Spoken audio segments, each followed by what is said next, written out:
அள்ளி கொடுப்பதில் வல்லமை பெற்றவன் அப்பன் பழனியப்பன். தினம் அச்சம் தவிர்ப்பவன், ஆறுதல் சொல்பவன் அப்பன் பழனியப்பன். கள்ள கபடம் இல்லாதவர் தம்மிடம் காவலில் நின்றிருப்பான். அங்கு கால்நடையாய் வரும் மானிட ஜாதியை கண்டு களித்திருப்பான். துள்ளி வரும்படி வேலுக்கு மேலொரு ஜோதி பிழம்பும் உண்டோ?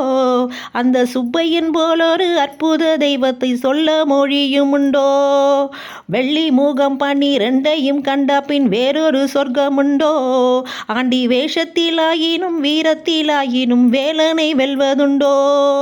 சித்தர் வணங்கிய சேவர் கோடியோனை சேர்ந்து வணங்கிடுவோம். அந்த சிக்கலிலாயினும் செந்திலாயினும் சென்று பணிந்திடுவோம்.